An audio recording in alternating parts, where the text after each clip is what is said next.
Amolo Odinga, Jaramogi Oginga Odinga.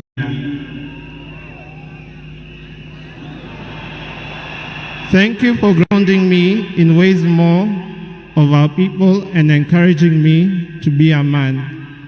I will deeply miss our family moments, our laughter, our conversation. I will miss watching Arsenali with you. I miss make Arsenali.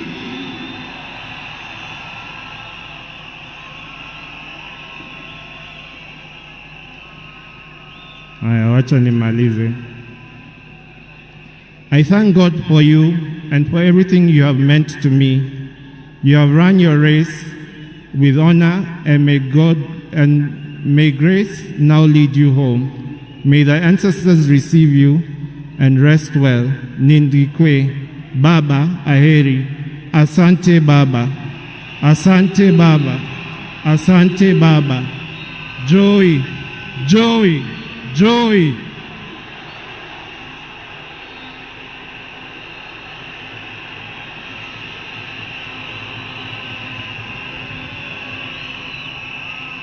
Wacha nimkaribishe dadangu Honorable Winnie Odinga.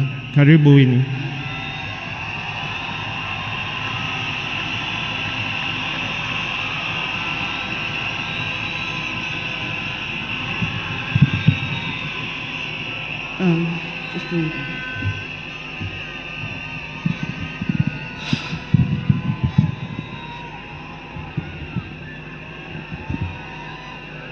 Hey.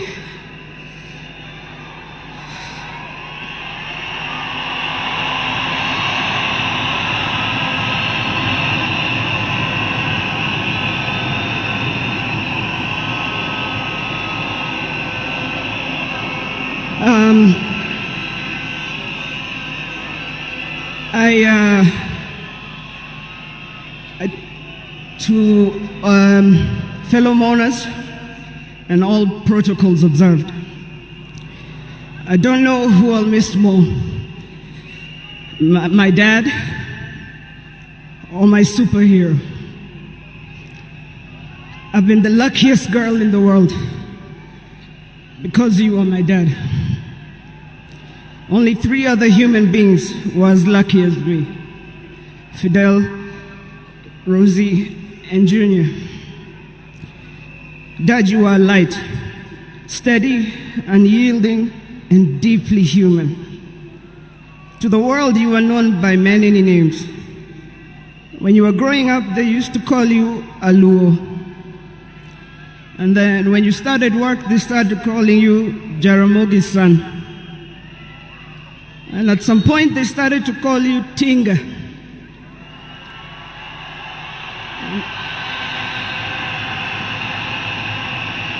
At another point, they started to call you Aguambo.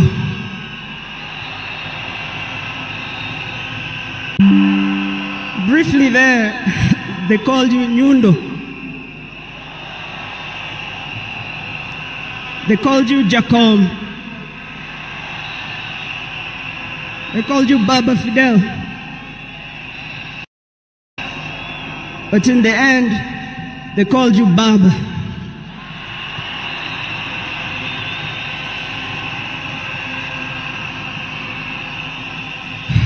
To me, you were simply Dad. A man whose presence froze rooms around the world. Our home was the Vitendawili testing ground, filled with trivia, quizzes that challenged the 4 of us, in a good way sometimes. When I learned that you willed to be buried in 72 hours, I laughed. Good old Dad, testing and planning for all of us, even beyond the grave. I can see you now laughing in your heaving manner. I can see you laughing at all of us, knowing that your wish will be done. To my fellow mourners, I learned from him that love for country is not just in words, but in sacrifice. That justice must be pursued even when the path is lonely. The true leadership is service and not power. Millions of you are in despair, but take heart, because he left a plan for you too. He led all of us, he taught us, he carried us. We know what he expects from us. We shall rise together in his honor. I watched him at his best. I watched him fall and rise again, each time with grace, forgiveness, and hope. At home, he was gentle and humorous. He loved storytelling, music. I think you know the favorite song. Down the bay, the mountain top, where the sun shines on a mountain top. I took a trip on a sailing ship, and when I reached India, I made a stop. But I'm sad to say I'm on my way. Won't be back for many a day. My heart is down, my world is turning around. I had to leave a little girl in Bondo town.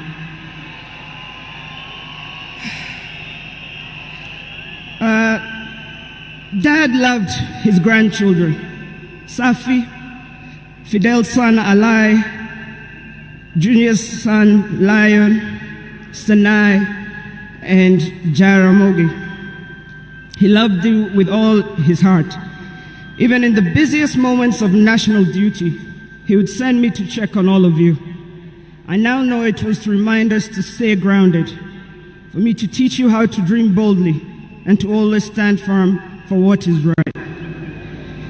Today, as we celebrate his life, I choose to remember not only the leader the world knew, but the father I loved with every fiber of my being.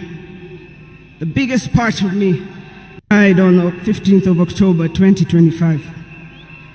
But the spirit of the lion roars on forever. Fellow mourners, I was with him in India when he took his last breath. He died in my arms. But he did not die like people have been saying on social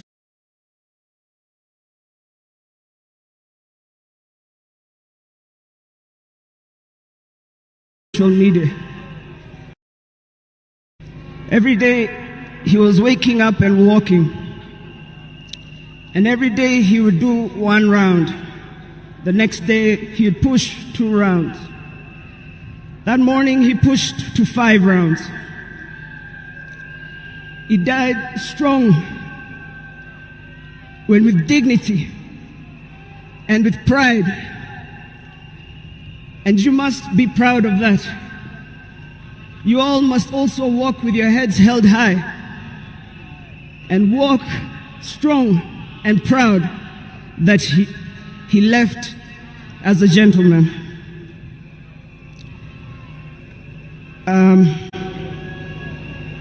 As a family, we want to thank all of you, from Turkana to Lamu,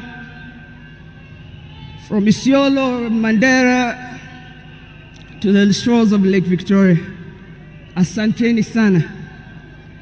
The king is dead, but long live the crown. Joey! Joey! Joey! Joey! Rest in peace, Dad. Asante.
Your Excellency, the President of the Republic of Kenya, William Samoei Ruto, and our First Lady Mama Rachel, and all protocols observed.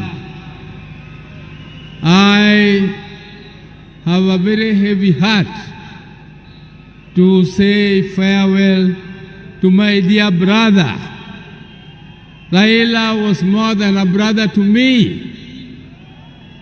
He was my friend, he was my age mate, he was my advisor, and he was my confidant, and he was everything, including business partnership. We grew up together more or less as twins, because the difference between me and my brother is only 1 year and 2 months.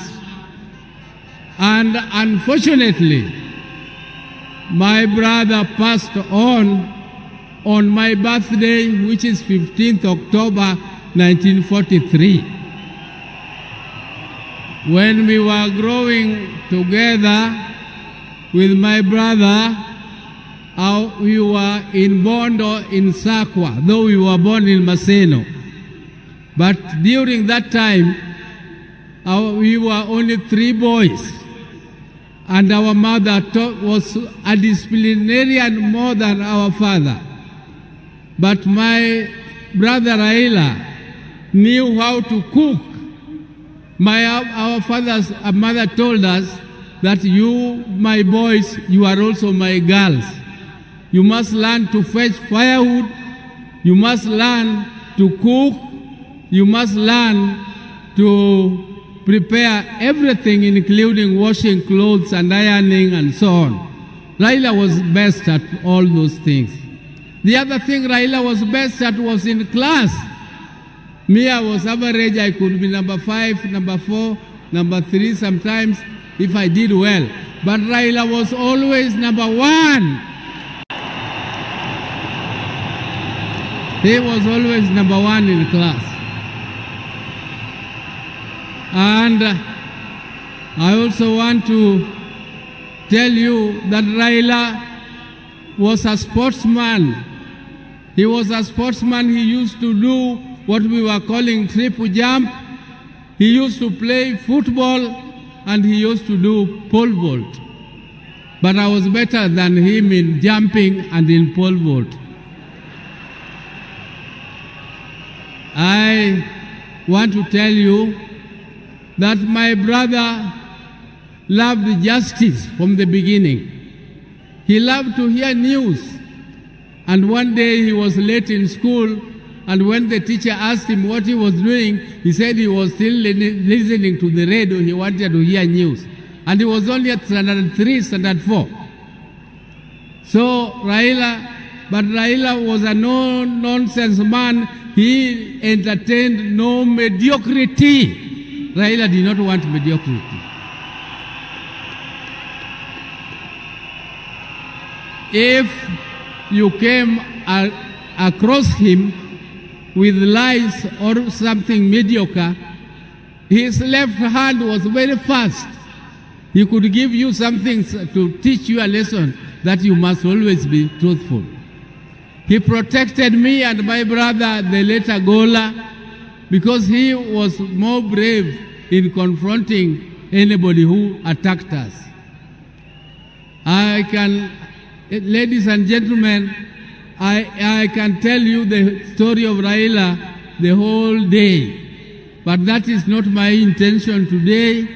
My intention is to tell you that even though my brother was almost the same age as me, but younger than me, I can tell you that I respected him as my leader in the political arena.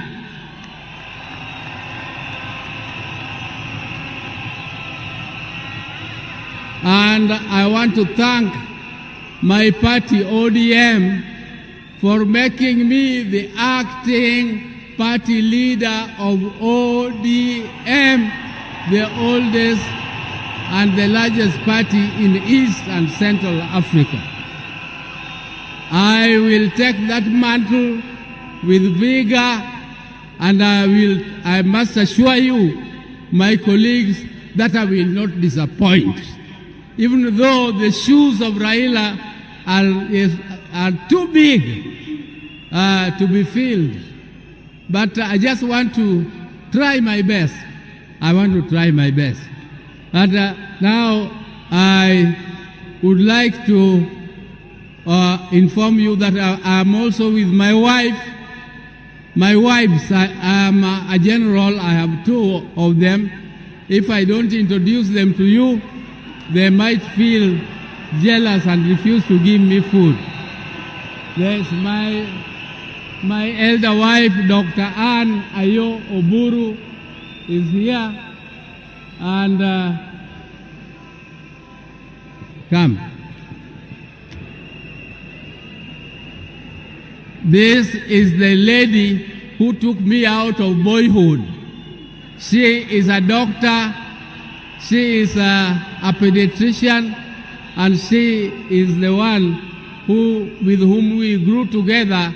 But I thought that now, at my age, I don't want her to scratch me, I don't want her to massage me, so I brought her helper, Judith Oburu.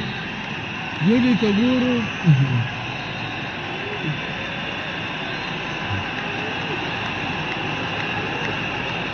Judith Oburu here works with NSSF, and she is also an accountant by profession. So thank you very much, Your Excellencies. We have come here tomorrow. We are moving home, and we shall talk to you again when you come to Bondo. And I thank you all for listening to me and giving me this opportunity to listen to you. But please keep the spirit of Raila burning. We are going to keep the spirit of Raila burning. You can see Raila has siblings. You can see Junior has spoken here very well. You can see Winnie is there burning. You can see Rosemary is there burning. And you can see their mother, Ida, is here. Ida, please keep the family together and make sure that the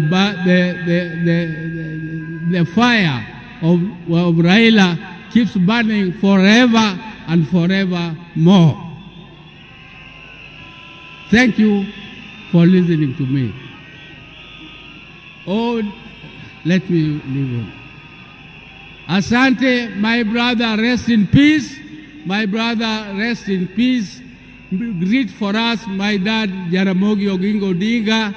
Greet for us our mama. Greet for us our mother, Mama Mary Oginga.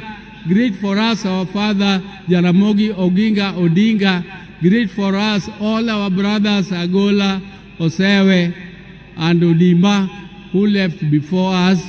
And greet for us all of them. And I'm sure God the Almighty is going to welcome you with his hands there, because you were magnanimous, you loved God, and you loved people. That is what God also expected of you, and you have done your best. Rest, my brother. Rest in peace. Rest in peace, my brother. Thank you.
Hello?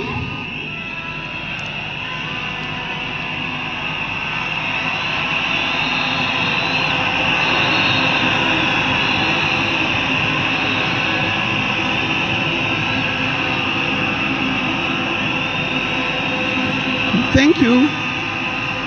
Thank you. Thank you. To His Excellency, the President of the Republic of Kenya, His Excellency William Samoei Ruto, and Her Excellency Lady Rachel Ruto, the former President, President Uhuru Kenyatta,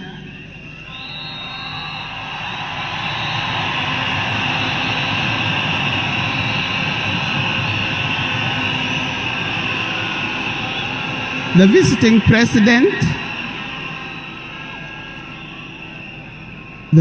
president past and present, the deputy presidents, all distinguished guests, ladies and gentlemen, and watu wetu wa Kenya kwa jumla, hamjambo. Today is a very unique day. It is not every day that I would be standing here to say something to the nation and to the world about my dear husband, Raila Amolo Odinga.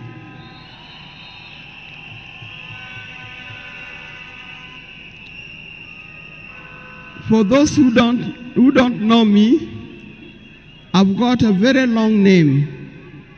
They call me Canon Dr. Ida Betty Odinga EST. Now, these names don't just come like that, but they are names that are given. I cannot forget the name that the public has given me called Min Pin.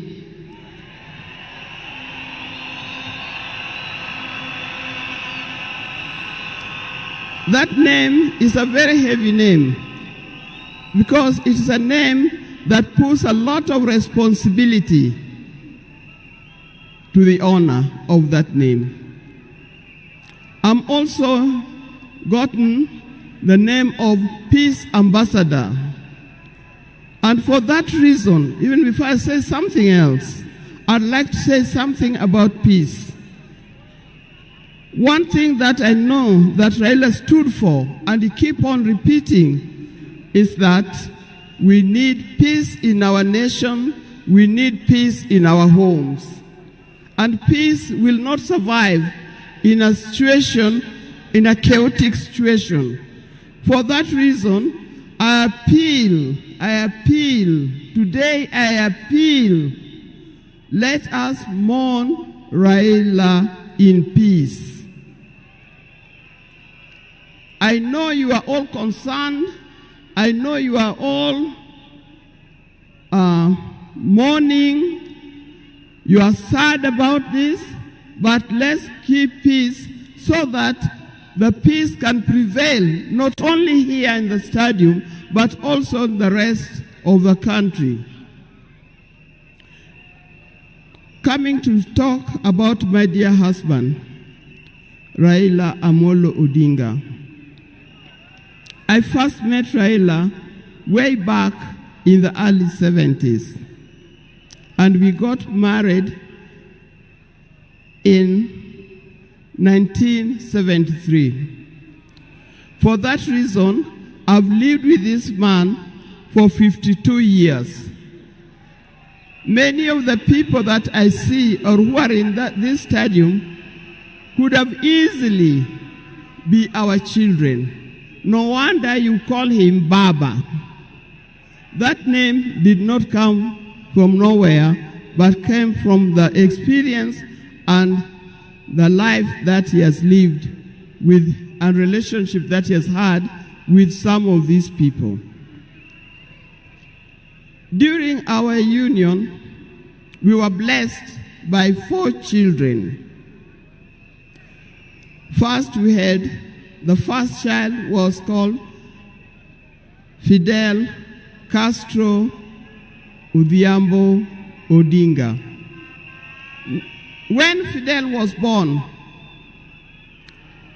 I was a bit hesitant the way he gives the name. I said, why do you call him Fidel? Then he said he was a great admirer of Fidel Castro, and therefore he named his first child Fidel Castro Odinga. Later, we had the second child, Rosemary, and here again,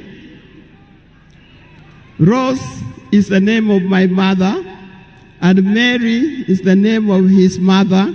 We combined the 2 names together, and we called the child Rosemary. It also has a meaning to us. When it came to the third one, and he named after his best friend and his cousin called Raila Kembo, with whom they shared the name. So we ended up with Raila Oginga Odinga. Last, there was a big gap, and I'll explain to you. Last came the 4th child. The 4th child, when I went to the hospital, and you know those mothers, or you know, you end up somewhere in labor ward. And I was watching the television. And on the television, that's the time when Nelson Mandela had come out of prison. It was he's been there for 27 years. Raila also had been in prison, but that's not why we named her Winnie. And I was watching the television, I could see Nelson Mandela and Winnie Mandela holding hands as Mandela walked out of the gates of the prison. By then, I didn't know what kind of child I was going to get. But then I said, if it's a boy, we'll name him Wilson Mandela. But if it's a girl, will be Winnie Mandela. And therefore, Winnie Mandela arrived. And that's the 4th child. I see when you look at this naming of the children, I know these days you can name your child anything that you want, but I'll appeal to those who are still having babies. Give your child a meaningful name, because you name them people you never saw, you never heard of, simply because it saw the name written somewhere. There's nothing wrong with giving our children the names of the people who in our lives we think are the heroes. Our life was not smooth life. Just like any other family, there's been ups and downs. But as we continue living together, we've learned how to cope, because we all have weaknesses and strengths. We learned to talk straight to one another. We learned to speak the truth, and we learned to forgive and move on. Now, that forgiving spirit was not only in the home, but is something that he has spread to the Kenyan. You've seen how many times he has tried in the elections, but that forgiveness is paramount. So please don't carry grudges from one generation to another and from one group to another. We are all Kenyans, We are all Kenyans. We are sisters and brothers. We must learn to forgive easily and build together Kenya.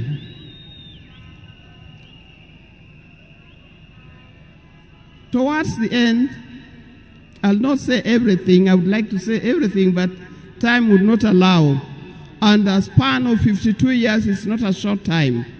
I hope that when I get another opportunity on Sunday, I'll be able to say more. But one thing that he kept on repeating to me is that we must urge Kenyans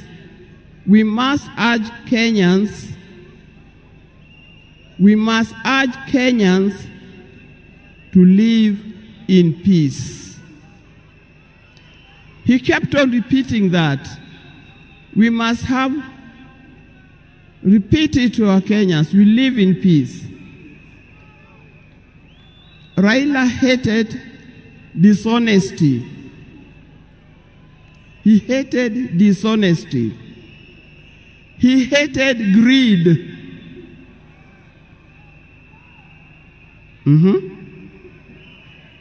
The greed that have affected the main fabric of our society. The greed that leads to stealing from the public coffers. The greed that leads to corruptions. That's the kind of thing that Raila would not have liked to see. So, you people, you Kenyans, I'll tell you more. But I thank you. Those who have come and those who are watching us from other places, I thank you for standing with this family. I thank you for being here for us. And I thank you for helping us to mourn Raila. May his soul lie in eternal peace. And for the people of Kenya, I wish you well, thank you, and may God bless you. Thank you.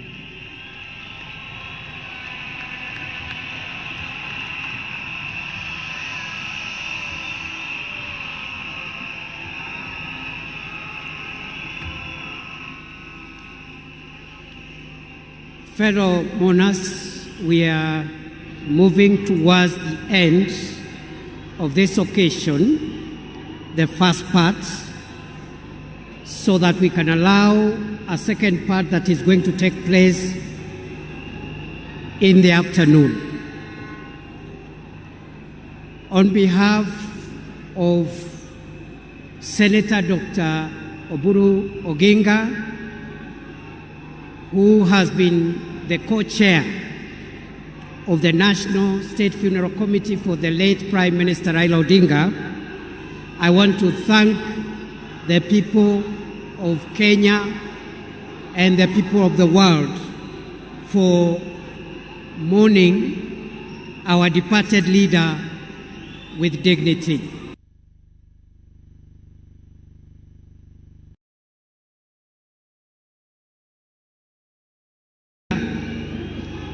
Has spoken in two capacities. First, as a member of the family,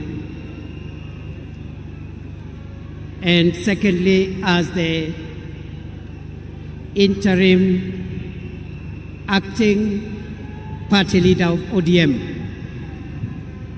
Your Excellency, fellow mourners, we recognize there's so many mourners who have come to mourn today, and we respect all of them and thank them for making time.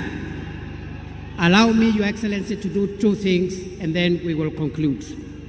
The first is to acknowledge that the leader that we have lost in our country was not just a leader in Kenya. He was a regional leader, he was a continental leader, and he was a global leader. And that is why you see the kind of dignitaries that are present here whom we recognize for their presence. But we have also received formal condolences from global leaders from around the world. Allow me, mourners, to acknowledge those condolences from heads of state and government of foreign nations.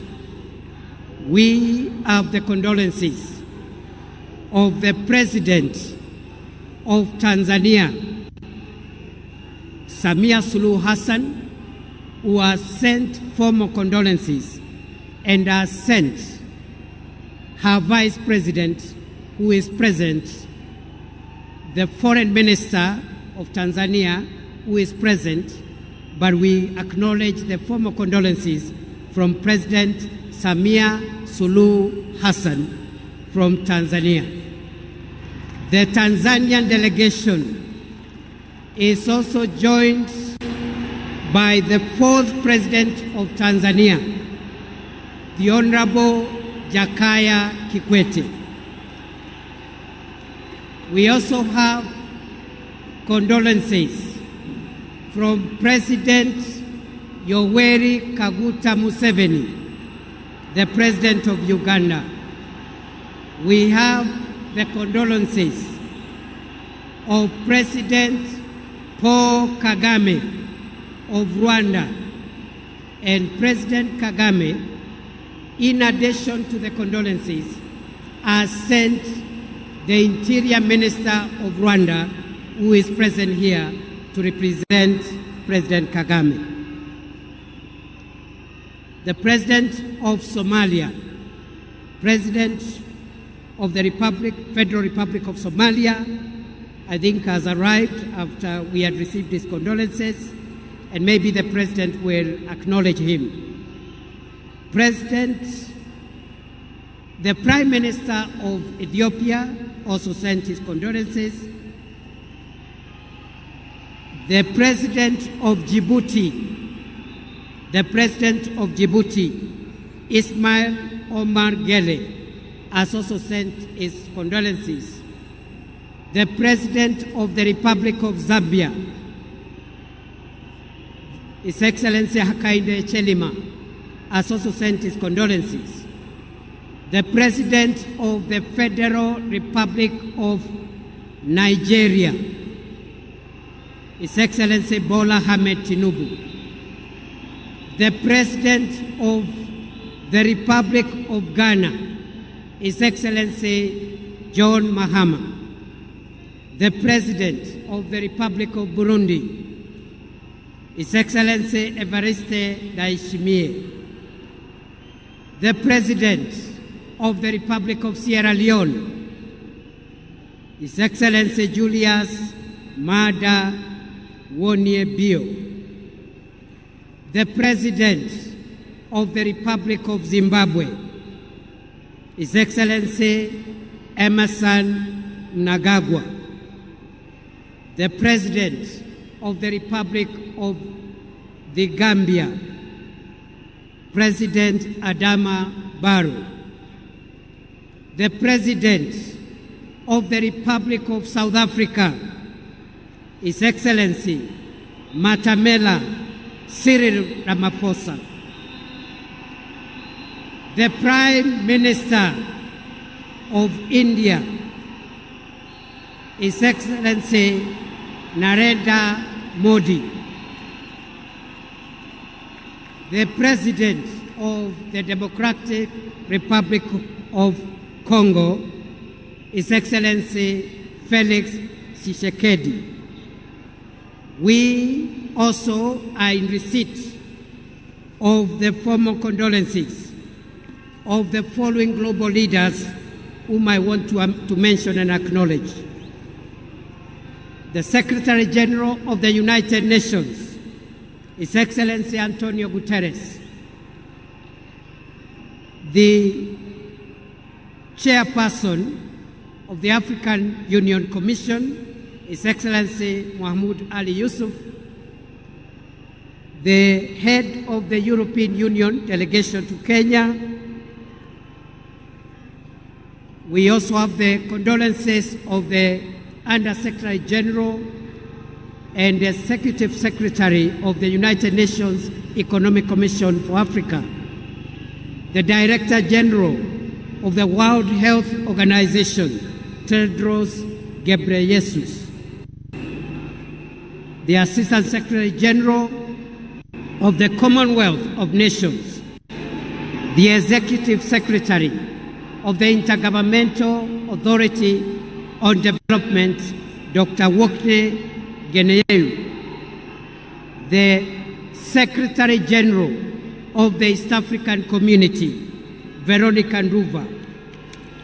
And finally, I want to acknowledge also the condolences that we have received from the following: Senator James Rich, who is the chairperson of the United States of America Senate Committee on Foreign Relations, from the United Kingdom of Great Britain and Northern Ireland. We have the apologies of the Minister for International Development and Africa, Jenny Chapman. Condolences from Italy through the head of mission, through the deputy head of mission of the Italian Embassy, the High Commissioner of Australia, the High Commissioner of Canada, the Ambassador of the Russian Federation, the Ambassador of the People's Republic of China, the Ambassador of the Czech Republic, the Ambassador of Switzerland, and the Ambassador of the Federal Republic of Germany. Ladies and gentlemen, we now would like to hear the condolences and the remarks from two other speakers. As we close this session, let me acknowledge all the people, fellow Kenyans who have come to join us and join together in mourning our departed leader. Let me recognize our delegation here from the state side, the arms of government, all the arms of government, and the two levels of government are represented here. We are led by His Excellency the President, William Ruto, and the First Lady. We also have our retired President. We have the speakers of the two houses, the Chief Justice, members of the Cabinet, Principal Secretaries, the military command led by the Chief of the Defense Forces. We have our governors, senators, MCAs, and the ODM fraternity. Your Excellency, allow me to recognize, because you have permitted me to do so, in our presence, the names that were read, just for the purpose of record. The President of the Federal Republic of Somalia is here, His Excellency Sheikh Mohamud. The President of the Federal Republic of Ethiopia is here, His Excellency Taye Salesio. The Vice President of the United Republic of Tanzania, His Excellency Dr. Philip Mpango, is here. The former President, the fourth President of Tanzania, the Honorable Jakaya Mrisho Kikwete, is present. Mohamed Thabiti, Foreign Minister of Tanzania, is present. Rebecca Jadeng, Her Excellency Rebecca Nyandeng, Vice President of South Sudan, is present. And the Honorable Vincent Biruti, Interior Minister of Rwanda, who is representing President Kagame, is present. With those many remarks, allow me, fellow mourners, to request our former president, the fourth president of Kenya, Uhuru Muigai Kenyatta, to come and greet us and say pole. Mr. President.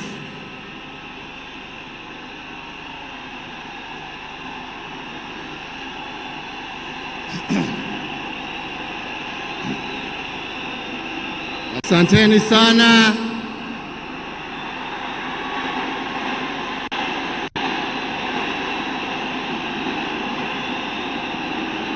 Asanteni sana.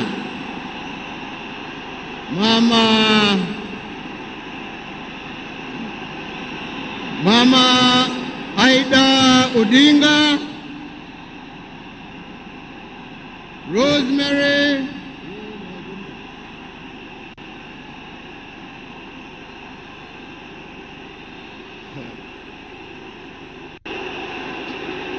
Asante sana, nimeshukuru. Thank you. Asanteni sana.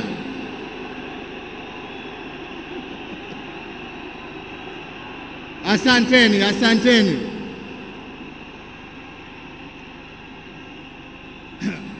Nianze tena niseme Mama Aida Odinga, Rosemary, Junior, Winnie na familia yote ya mwenda zetu, rafiki wetu, Mheshimiwa Raila Amolo Odinga.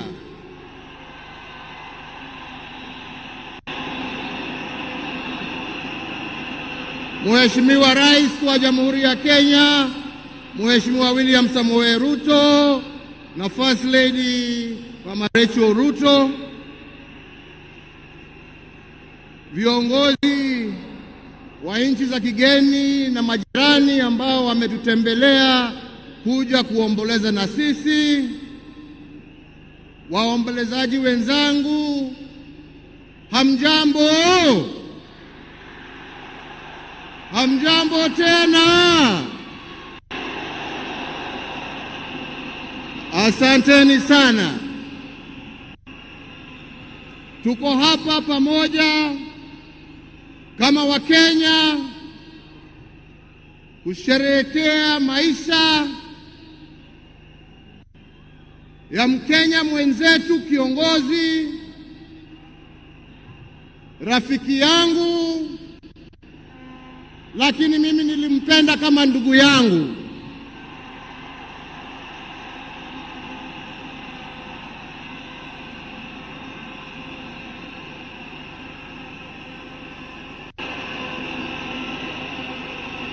Mheshimiwa Raila Amolo Odinga, vile tumeambiwa hapa, tulimjua kwa majina tofauti: Agwambo, Jacob, Tinga. Lakini kama Wakenya kutoka kona zote tulimjua na tukamheshimu kama baba.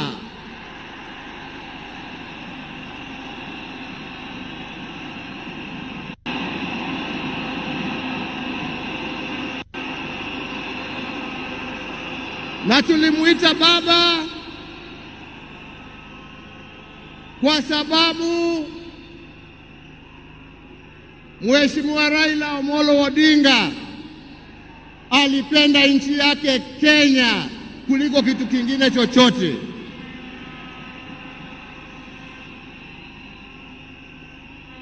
Mheshimiwa Raila Amolo Odinga alikuwa baba wa wote, hakuwa na ukabila, na alipenda nchi na wananchi wa Kenya wote.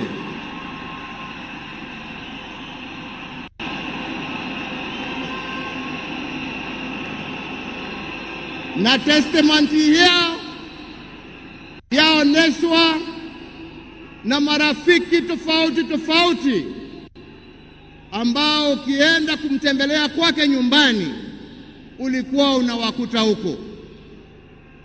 marafiki kutoka kila kona ya taifa letu la Kenya. Raila alikupenda kwa sababu ya maono yako, alikupenda kwa sababu ya fikira zako, alikupenda kwa sababu ya vitendo yako, lakini sio kwa sababu ya rangi yako ama kabila lako.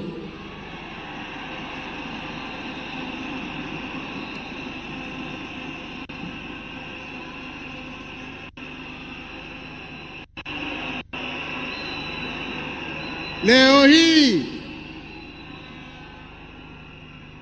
Kenya imepoteza kiongozi ambaye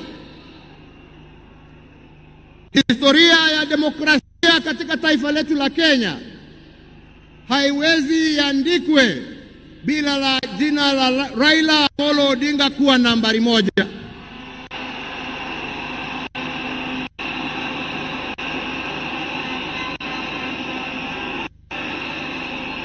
Historia ya Kenya ya kutetea haki za kibinadamu na haki za wananchi wote haiwezi iandikwe bila jina ya Raila Amolo Odinga kuwa nambari moja.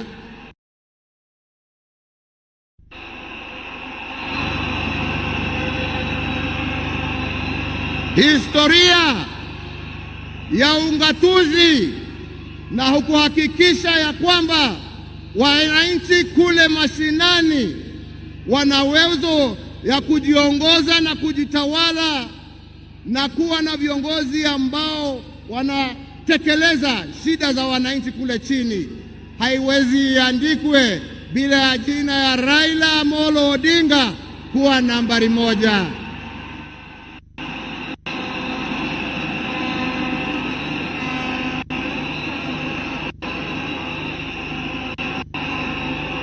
In short, nasema vipi? Nasema hivi, Raila ametuacha kimwili, lakini ndani za roho yetu, ndani ya spirit ya Kenya, ataendelea kuishi miaka na miaka tukisonga mbele.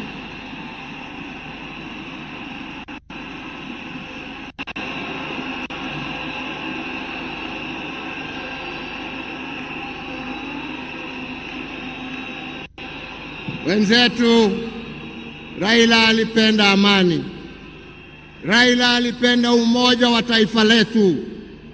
Raila alifurahia akiona Wakenya wakiungana, wakishirikiana, wakijenga taifa lao pamoja. Raila alikuwa mtetezi wa haki ya kila mtu. Kwa hali ambapo alikuwa anaona hakuna haki, Raila ndio alikuwa wa mbele hapo kuhakikisha ya kwamba haki zimepatikana. Na wenzangu,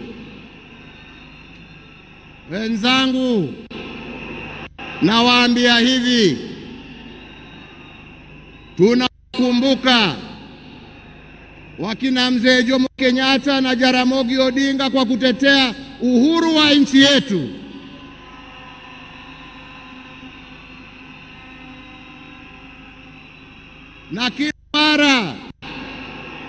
Na kila mara tukiimba wimbo wa taifa, tunasema tunatalinda uhuru wetu na damu yetu na jasho yetu. Leo hii tukiwa tunaaga baba yetu Raila Amolo Odinga, nataka pia tujiape ya kwamba hatutakubali kama Wakenya haki za kibinadamu, demokrasia na mambo yale yote ambayo Raila alitetea, hatutakubali yarudi nyuma.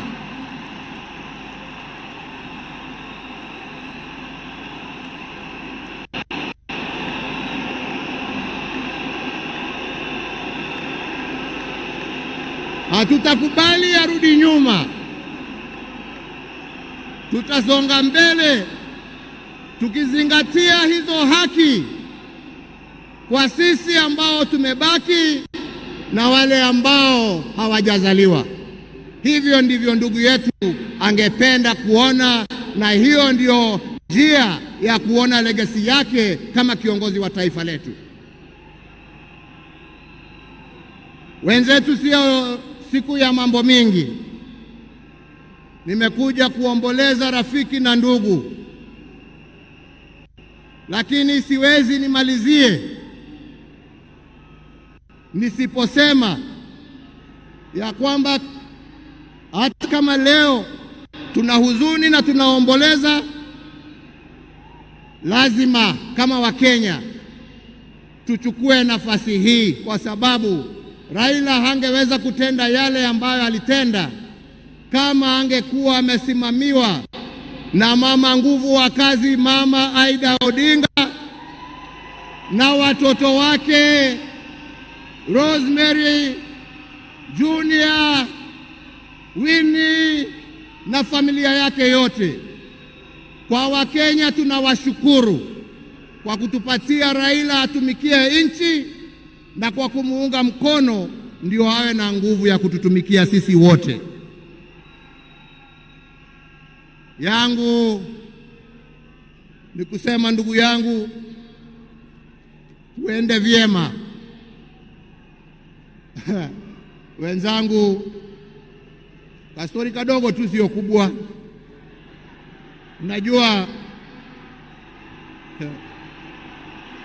Unajua saa ingine baada ya kazi tukiwa tulia kidogo hapo nini, tunapewa kitu kidogo hapo. Kwani mnacheka? Mimi kitu kidogo nasema uji na chai.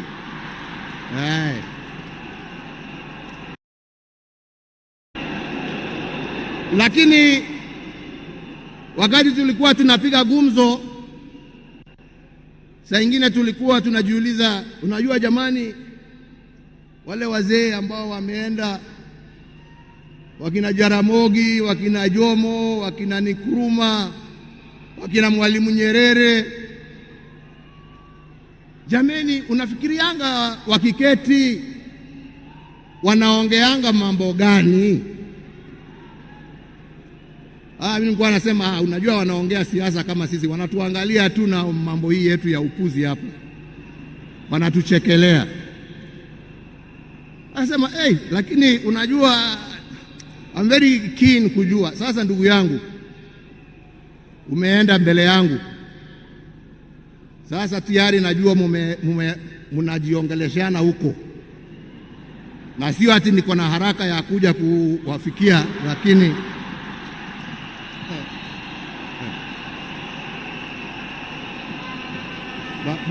bado tunataka tutulie kidogo. Mwenyezi Mungu atusaidie, lakini najua wakati wetu tukifika utakuwa hapo kutuambia njia ya kutembea hizo mabarabara za huko.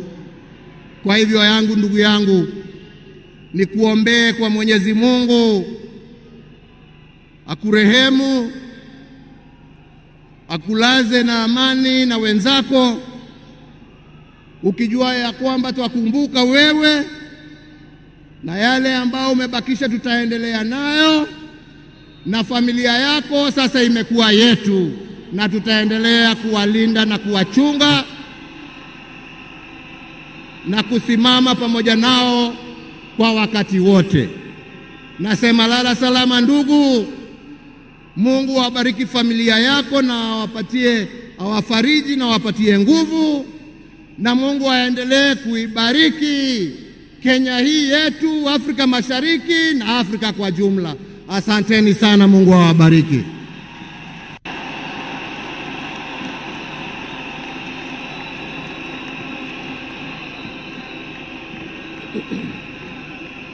Thank you very much, Mr. President. Kwa sasa nilisahau kidogo kutambua uwepo wa mkuu wa mawaziri Musalia Mudavadi, jaji mkuu Martha Koome, na aliyekuwa makamu wa rais wa zamani Stephen Kalonzo Musyoka hata yeye ako area. After the end of this ceremony,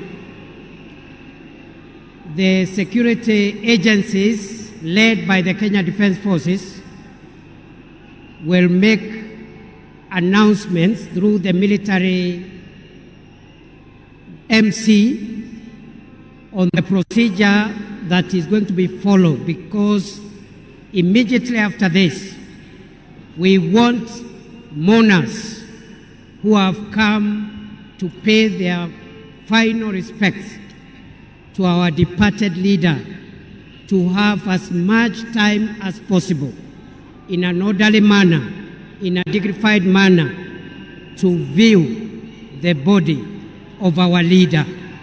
And we want that exercise to begin as soon as possible, but we want to appeal for order, for calm. We have enough time. We are not in a hurry.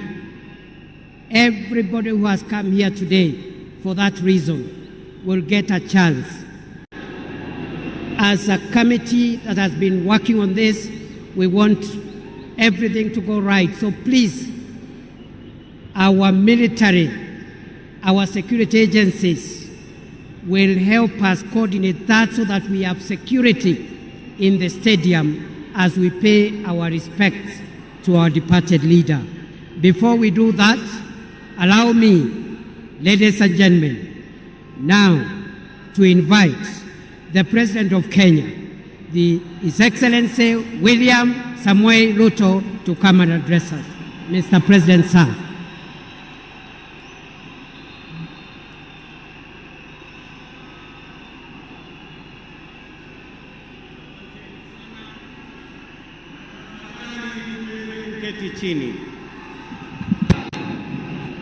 Fellow citizens, friends of Kenya from across the world, distinguished guests, ladies and gentlemen, every once in a generation there comes a leader whose impact transcends their moment, whose courage inspires change, and whose vision shapes destinies. My brother, Raila Amolo Odinga, was one such leader. Across space and time, there are few exceptional persons who, when summoned by the call of history, rise to meet the challenges and opportunities of their time. Enigma, word being, Baba, the man in whose honor we gather here today, belonged to that rare, irrepressible breed of human beings. My dear brother Raila Amolo Odinga, as we bid you farewell, we do so with the deepest gratitude as a nation and as a people. We grieve your loss. We celebrate your 80 years of presence and also salute you for the great statesman and patriot that you were. To Mama Ida and your children, Rosemary, Raila Jr., and Winnie, as well as the larger Odinga family, led by our elder brother, Senator Dr. Oburu Odinga, please accept the nation's most heartfelt condolences on this immense loss. Kenya stands with you in this moment of sorrow. We share in your inexpressible grief, but we also share in your pride for your husband, your father, your brother, and your kin, who belonged not only to you, but also to us. Thank you for sharing him so generously with us as families and as a nation. Amolo may no longer walk with us, but his spirit lives within every Kenyan and every African. Such was the depth of his influence and impact that even in his absence, his presence endures. Fellow citizens, we gather here today not just to mourn the passing on of Baba, but celebrate his purpose, his vision, and his ideals. He walked among us as a man, but he also charged among us as a movement for change, a movement for justice, and a movement for inclusivity, and a movement for a greater and better Kenya. Allow me, fellow citizens, at this solemn moment to also speak as an ordinary Kenyan, a father, a brother, and a fellow traveler in the journey of our nation's history. I have come a very long way with Baba. When I stood by him with the other Pentagon members at a defining moment in his and our nation's history, I neither knew that one day we would find ourselves on opposite sides, nor could I have imagined that years later he would stand by me, this time to steady the nation and to help anchor my leadership, culminating in the birth of the broad-based government. To you, Baba, I owe you, and I am truly and eternally grateful that our paths crossed and that we shared this journey together. We have been both collaborators and competitors, friends and rivals, but always patriotic Kenyans, united by a dream greater than ourselves, a dream bigger than any partisan divide, a dream of a united motherland called Kenya. As I have reflected on Raila's legacy following his passing, I have entertained no doubt in my mind that history will judge him fairly and kindly, because whenever the nation needed him to rise above self, he always did unreservedly. Whenever Kenya needed reason, he became the voice of reason courageously. And whenever the country needed a hand of reconciliation, he offered it without hesitation. Perhaps one of the greatest lessons he taught us was this: in the noble task of statecraft and nation building, there is room for all of us, competitors and collaborators, rivals and allies, bound together by one higher purpose, the greater good of our republic. Fellow citizens, those who worked closely with the Honorable Raila Amolo Odinga know that he was irrevocably stubborn in his vision for a just, prosperous, and united Kenya, a nation where opportunity belonged to all and justice favors none. In Tinga, Kenya found a reformer, a moral compass, a reconciler. He proved that progress demands both courage and patience, that we must be stubborn on the vision, but agile on the details, adjusting our means, our plans, and our strategies, but never compromising our mission.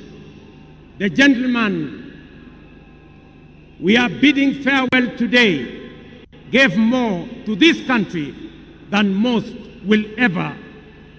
He endured years of imprisonment, exile, and political struggle for not the privilege of power, but for the principle of service. He bore the scars of his struggles with dignity and calm poise, and turned pain and suffering into purpose.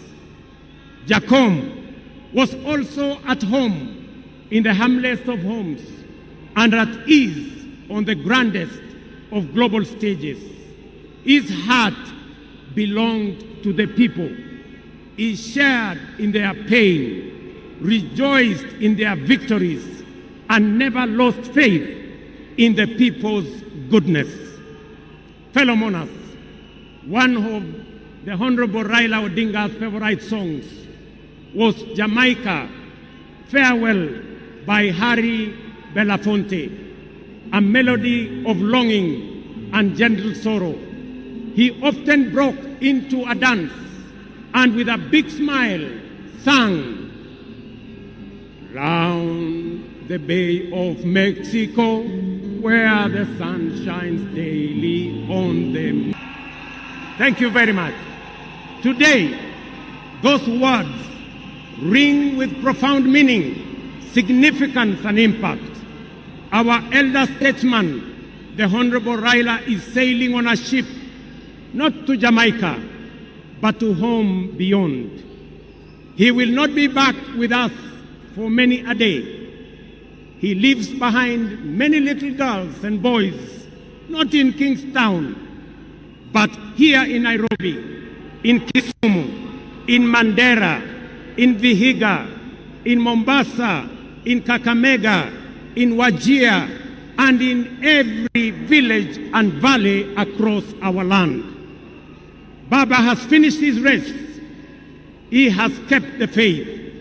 He has served his people and humanity.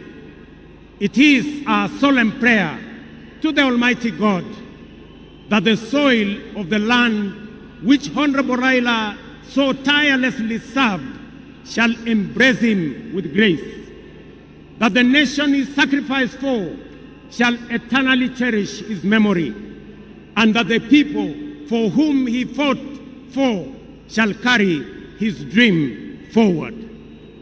Ladies and gentlemen, fellow citizens, when a man of the stature of Baba, a towering patriot, a relentless reformer, a visionary statesman, and a selfless servant of the people departs from among us, when a mighty bongo tree falls among us, we are left in awe of a life so immense in purpose and impact.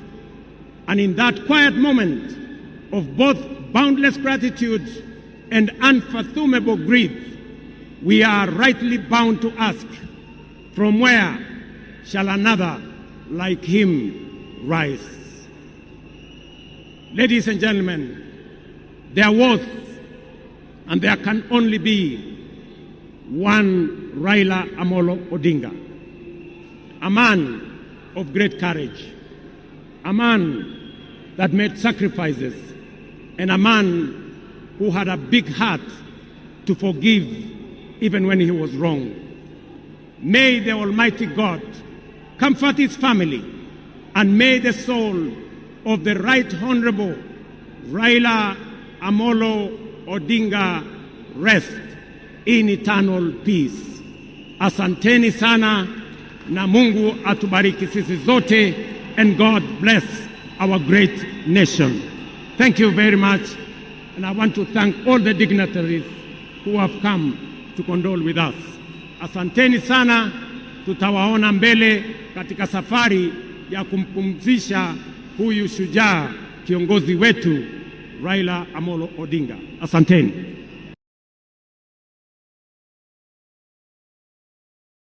Na sasa naomba sote tubaki tumesimama ili tumalize rasmi kwa wimbo wa taifa. Wimbo wa taifa.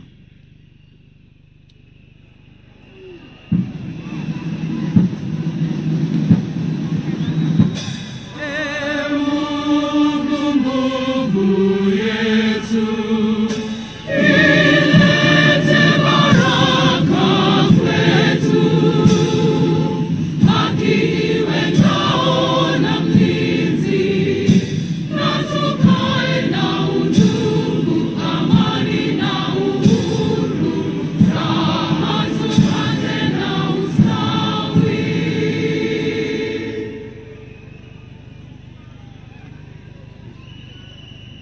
kwa sasa naomba tafadhali tuweze kuketi na kutulia ili tuelekezwe vile tutakavyoona mwili. Lakini kwa sasa, for the exit protocol, we'll have His Excellency the President Dr. William Samoei Ruto together with Her Excellency the First Lady to progress and leave, followed by His Excellency